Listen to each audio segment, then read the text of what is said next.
오늘은 존 웨슬리 회심 282주년 기념주일을 맞아 요한의 세례 넘어 성령의 세례로라는 제목으로 말씀을 전하도록 하겠습니다. 오늘의 본문은 사도 바울이 에베소에서 만난 제자들에게 묻는 질문으로 시작됩니다. 너희가 믿을 때에 성령을 받았느냐? 이르되 아니라 우리는 성령이 계심도 듣지 못하였노라. 바울이 이르되 그러면 너희가 무슨 세례를 받았느냐? 대답하되 요한의 세례니라. 바울이 이르되 요한이 회개의 세례를 베풀며 백성에게 말하되 내 뒤에 오시는 이를 믿으라 하였으니 이는 곧 예수라 하거늘 그들이 듣고 주 예수 이름으로 세례를 받으니. 성경은 오늘 등장하는 인물들이 제자들이라고 이야기합니다. 상황에 따라 이리저리 왔다 갔다 하는 사람들이 아니라 이들은 모두 헌신된 주님의 제자들이었다는 말이죠. 그러나 그럼에도 불구하고 이들은 요한의 물 세례는 받았지만 성령의 세례는 들어보지도 경험해보지도 못했다고 이야기합니다. 열심을 가지고 신앙생활을 해도 성령의 부어짐을 경험하지 못하고 사는 사람들이 얼마든지 있을 수 있다는 이야기입니다. 물론 물 세례와 성령 세례가 순차적인 단계거나 시간적인 차이가 있는 것은 아닙니다. 물 세례 후에 성령 세례가 임하기도 하고 물 세례와 성령의 세례가 동시에 임하기도 하고 어떤 경우에는 성령의 세례가 먼저 임한 후에 물 세례를 받는 경우도 있기 때문이죠.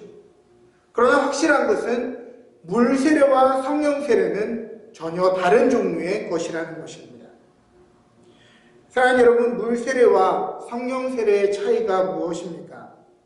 물 세례는 물에 잠겨지는 것이죠. 그러므로 죽음을 상징하는 물에 들어감으로써 우리의 옛사람은 죽고 그 밖으로 나오면서 이제 새로운 삶을 살아가겠다고 하는 결단의 고백인 것입니다. 성령의 세례는 무엇입니까? 성령의 세례는 물이 아니라 성령에 잠기는 것입니다. 성령에 사로잡히는 것. 굳이 구분해보자면 물 세례가 성결과 구분된 삶에 대한 의지적인 결단에 대한 부분이라면 성령의 세례는 성령님께 내 삶을 내어드리고 동행하는 것이 목적이 되는 것이죠. 이날 바울이 안수하여 기도할 때 그들 위에 성령이 임했다라고 성경은 기록합니다. 오늘은 존 웨슬리 회심 282주년 기념주일입니다. 존 웨슬리 회심 주일을 지키는 것은 감리교회 창시자 존 웨슬리를 대단한 사람으로 업적을 기리고 또 얼마나 대단한 사람인지를 기억하는 것이 아니라 성령이 한 사람을 새롭게 하실 때 어떤 큰 변화와 역사가 일어날 수 있는지 아주 좋은 예시가 되기 때문에 그렇습니다. 1738년 5월 24일은 존 웨슬리에게 왠지 좋은 일이 일어날 것만 같은 인생을 뒤바꿀 만한 사건이 일어날 것만 같은 그런 날이 전혀 아니었습니다. 당시를 기록하고 있는 존 웨슬리의 일기를 보면 그날 웨슬리의 상태가 좋지 않은 정도가 아니라 완전히 맛이 가 있었다는 것을 알 수 있습니다. 당시 웨슬리는 실패감에 짓눌려 무기력하게 하루하루를 보내고 있었습니다. 무슨 일이 있었기에 그는 그런 시절을 보냈습니까?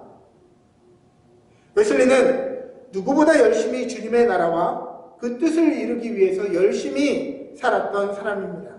또한 큰 포부를 가지고 미국 조지아 선교지에서 그 사역이 열매 맺고 승승장구할 줄 알았던 사람이죠. 그러나 계획과는 달리 그 모든 계획은 완전히 실패하고 선교지에서 도망치듯 나온 직후이기 때문에 존 웨슬리는 그 마음이 무너져 있었습니다. 존 웨슬리의 1738년 5월 24일의 일기는 회심의 체험이 있던 그날 상황을 다음과 같이 이야기합니다. 저녁에 나는 별로 내키지 않는 걸음으로 올더스게이트의 거리에 있는 한 신도회에 참석하였다. 사모하는 마음으로 목마르고 갈망해서 그 모임에 간 것이 아니라 억지로 참여했다고 고백하는 것입니다. 얼마나 마음이 내키지 않았으면 열심히 있는 신앙인이요 또 사제였던 존 웨슬리가 그날만큼은 맨 뒷자리에 앉아 있었다고 하죠. 그의 영적인 상태, 그의 마음의 상태가 어땠는지를 엿볼 수 있는 부분입니다. 그러나 그럼에도 불구하고 주목해 볼 만한 것은 그가 억지로라도 은혜 받는 자리에 나갔다는 것입니다. 어찌 보면 우리의 삶이 뒤흔들어지는 역사적인 날은 기분이 좋은 날, 은혜 받을 것 같은 날 찾아오는 것이 아니라 주님의 때에 도둑처럼 갑자기 바람처럼 호련히 찾아오는 것이죠. 그러므로 우리의 삶에도 도저히 예배하기 어려운 날, 도저히 찬양할 마음이 들지 않는 날, 마음이 어지럽고 낭만될 때가 있겠지만은 그때에도 힘을 다해 은혜 받는 자리에 나가시기를 주님의 이름으로 축복합니다. 이어서 웨슬리의 일기를 읽어드립니다. 저녁에 나는 별로 내키지 않는 걸음으로 올더스게이트 거리에 있는 한 신도회에 참석했는데 거기에 한 사람이 루터의 로마서 서문을 읽고 있었다.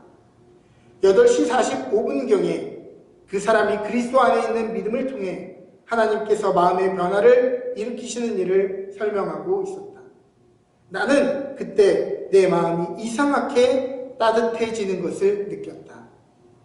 나는 내가 그리스도를 신뢰하고 있으며 구원을 위해 그리스도만을 믿고 있음과 내 죄를, 아니 내 죄까지 다 걷어가시고 나를 죄와 죽음의 법에서 구원하셨다는 확신을 얻었다. 웨슬리는 말씀을 듣는 중에 성령에 사로잡혀 마음이 따뜻해짐을 경험했습니다.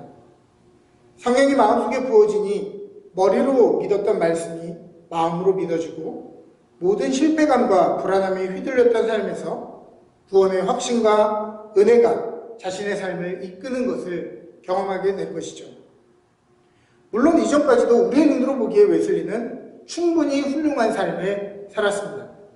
목회자 가정에서 태어나 어려서부터 그의 어머니로부터 경건 훈련을 철저히 받았고 성인이 된 후 대학에 가서도 믿음의 사람들과 어울리며 얼마나 규칙적으로 경건 생활을 했는지 사람들이 원칙주의자라는 뜻의 메토디스트라는 별명으로 부를 정도였습니다. 그는 하나님을 전심으로 사랑했고 그분을 위해 살려고 했으며 선교사로까지 떠났던 사람입니다. 그러나 그날의 성령의 체험은 그의 삶을 이전과는 근본적으로 다른 삶으로 바꿔 놓았습니다. 그 내용이 무엇이기에 그날의 사건이 그의 삶의 전환점이 되었을까요? 이전의 삶을 한 문장으로 표현하자면 그가 누구보다 열심히 예수님을 위해 살았다고 하는 것입니다. 그래서 예수님을 기쁘시게 하기 위해 고민하고 열심을 내고 삶의 계획을 세웠습니다. 그러나 그것이 철저히 무너지는 그 자리에서 그는 낭망했고 실패감에 젖어버린 후에 발견하게 된 것이죠. 예수님을 위해 사는 삶에는 여전히 주님을 기쁘시게 할 만한 내 계획, 내 능력, 그리고 철저히 눈에 보이는 결과가 중요했다는 사실입니다. 그가 성령의 사로잡힘을 경험한 그날, 어찌 보면 대단한 황홀경이나 신비한 능력이 그의 삶의 전환점이 된 것은 아닙니다. 그러기에는 그의 고백이 너무 덤덤해 보이죠. 내 마음이 이상하게 따뜻해지는 것을 느꼈다. 나는 예수님이 나에게 걸어오시는 걸 봤다. 갑자기 하늘문이 열리는 걸 봤다. 이런 것이 아니라 그냥 마음이 이상하게 따뜻하게 되는 것을 느꼈다고 했기 때문입니다. 그러므로 성령 체험의 신비로움에 그 무게가 있는 것이 아니라 그가 이 사건을 통해 무언가 계기가 되어 중생을 경험했다는 것이죠. 메타노이아, 그의 삶의 관점이 바뀌어지게 되는 시간이 되었습니다. 이전에는 예수님을 위해서 살았다면 이제는 예수님만 그 안에 사시는 삶을 사는 계기가 된 것이죠. 18세기는 산업혁명으로 인해 주주와 노동자의 경제적인 양극화는 물론 노동자의 인권이 땅에 떨어져 굉장히 스트레스 지수가 높은 사회였습니다. 노동자들은 합당한 임금을 받지 못하는 것은 고사하고 쉬는 날도 없어 주일날 쉴 새 없이 공장을 돌리느라 당연히 종교생활 예배에 참여할 수 없었습니다.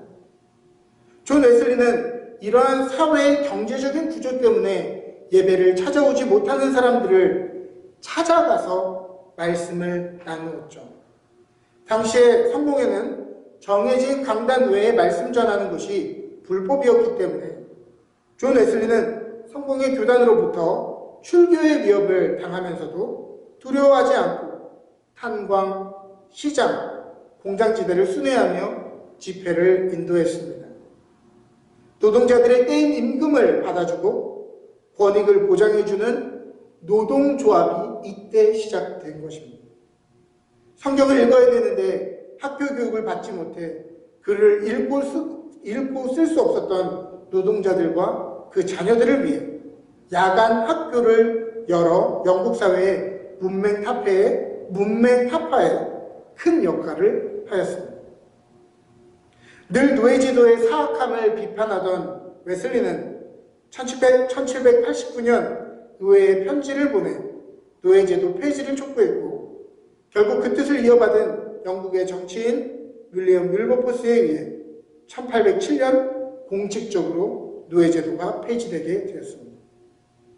웨슬리와 초대 감리교인들은 병자들을 방문하고 국민의 건강에 대한 계몽운동을 벌이며 무료 진료소 운영, 공동체 운영, 사회복지센터, 학교 운영, 주일학교, 신용조합, 절제운동, 노동운동, 여성해방운동, 노예해방운동, 교도소 개혁운동을 전개했고 하나님 나라의 운영 방식인 희년을 실천하기 위해 청지기 경제윤리, 돈사랑의 위험을 강조하고 고용체제의 개혁을 부르짖었습니다.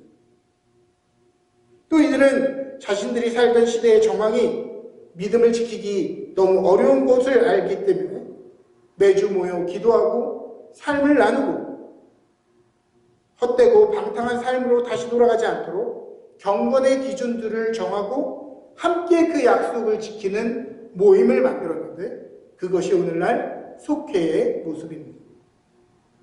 술과 도박에 찌들어 살던 시민들이 금주와 절제를 하니 술집과 도박장 환락가가 하나둘씩 문을 닫고 서민들에게 경제적인 여유가 생겼죠. 그 여유를 가지고 사람들은 자녀들을 교육시키고 또 오랫동안 반복했던 가난의 굴레를 벗어나게 되었습니다.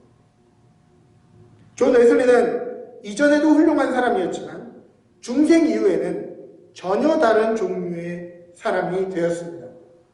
상식과 경험을 뛰어넘는 다이나믹하고 담을 넘는 가지 같은 삶을 산 것이죠. 성령에 의해 감동받은 한 사람, 하나님의 마음으로 마음을 바꾼 한 사람이 하나님의 마음을 가지고 살기 시작하니 나만 회개하고 나만 메타노이아 하는 것이 아니라 곁에 있는 사람들도 그 생각과 마음을 바꾸고 더 나아가 사회 전역이 그 마음을 바꾸고 새로워지는 역사가 일어나게 된 것입니다. 오늘날 많은 사람들이 성령에 충만한 것에 대해서 굉장히 경계하는 눈빛을 보냅니다. 왜냐하면 성령에 충만하면 개인적인 영적 황홀감에 도취되어 살면서 이기적으로 산다라고 이야기하기 때문입니다. 그러나 정말 성령에 충만하면 무슨 일이 일어납니까? 지극히 상식적이고 건전한 삶을 살아가게 되는 것입니다. 사랑하는 여러분, 예수님을 위해서 살지 맙시다.